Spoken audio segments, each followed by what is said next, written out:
Halikayo't samahan ninyo akong pumunta sa Batha. Ang Batha ay isang distrito dito sa Riyadh kung saan nagpupuntahan ang ating mga kababayan. Dahil dito sa Batha makikita ang mga Filipino supermarket na kung saan makakabili ka ng iyong mga kakailanganin na mga Filipino products. Ang Batha ay parang divisoria version ng Pilipinas.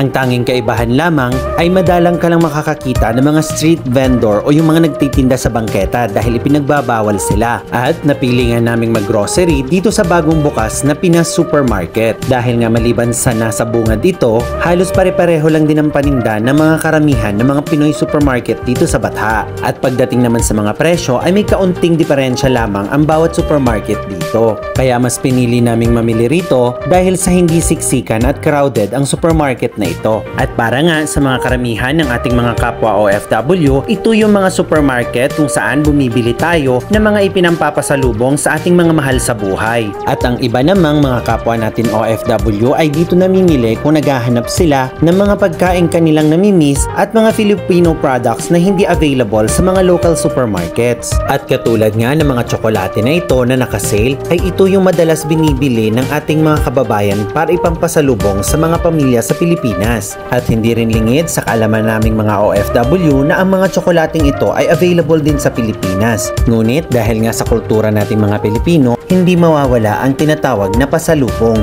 Dahil nga ang pasalubong ay naging bahagi na ng kultura nating Pilipino, lalong-lalo na sa aming mga OFW. Dahil walang kasing sarap sa pakiramdam pag nakikita mong mga pamilya mo na nasisiyahan sa mga dala mong pasalubong. Kahit pa man, maaari mo rin itong mabili sa Pilipinas. At sa mga supermarket nga na katulad nito ay maaari ka rin makabili ng mga gulay na madalas nating ginagamit sa ating mga pagluluto. At nariyan din ang mga produkto katulad ng mga fruit cocktail na inangkat pa mula sa atin sa Pilipinas. At nariyan syempre ang kilalang brand sa atin na Dole at iba pang mga brands na maaaring pagpilian. Pero syempre mas pipiliin natin ang Pinoy products. At syempre sino bang di nakakakilala sa brand ng corned beef na Target. At nariyan din ang ating mga paboritong snacks, chips o chichirya kung tawagin. At nariyan din ang mga frozen products. At finally, tapos na nga tayong mag-grocery dito sa Filipino supermarket sa Batha. At dito nga sa Batha ay napakarami mong Filipino supermarket na maaaring pagpilian. At para sa mga kabayan natin na nag-for good na sa Pilipinas o matagal-tagal nang hindi nakapunta ng Batha, napakarami na at napakalaki na ng ipinagbago ng dating Batha. Malayong malayo na sa itsura nito noon. At sino ba ang hindi nakakakilala sa Telemoney Building na ito? Isa ito sa pinakakilalang building dito sa Batha noong araw. Ito yung building kung saan madalas magkita ang mga kapwa natin Pilipino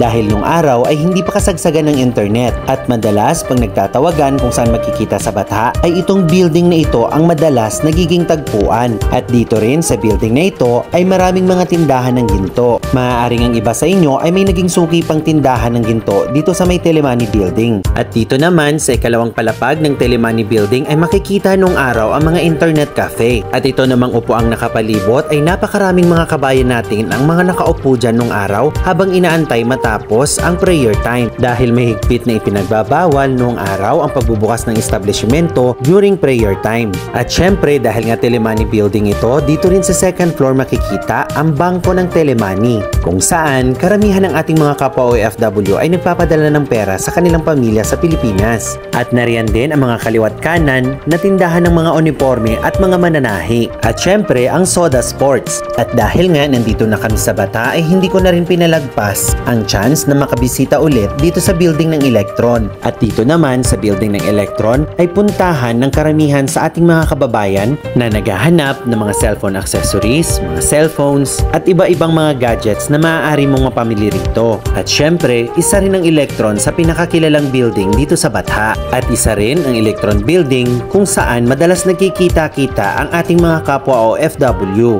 At hindi lamang mga cellphones o gadgets ang mabibili mo rito. Nariyan din ang mga cameras at mga iba-ibang electronics. Ngunit sa mga naglipas na taon ay unti-unting lumungkot ang mga building na dating kilala sa Batha. Gawa ng may mas mga bago at mas magaganda ng mga building na kung saan makikita ang lahat ng mga tindahan na gusto mong puntahan. Yan ay tulad ng Bellagio Mall na kung saan di mo na kailangan lumabas ng building para mabili ang mga kailanganin mo. Yun bang one-stop shop na? At sino bang makakalimutan makakalimot sa mga tindahang ito tulad ng bench at pen shop. Nung magbukas ito sa Batha ay sobrang saya ng ating mga kababayan. At ayun nga'y natapos ang aming pag-grocery at pag-iikot sa Batha. Napainam ang pamamasyal namin sa araw na ito gawa ng Saudi Day holiday. At sa susunod naman na aking pagbalik sa Batha ay i-feature ko naman ang Bellagio Mall, isa sa mga bagong building na makikita dito sa Batha. At kung may gusto naman kayong gawan ko ng video na gusto nyo makita na pagbabago dito sa Riyadh o sa Batha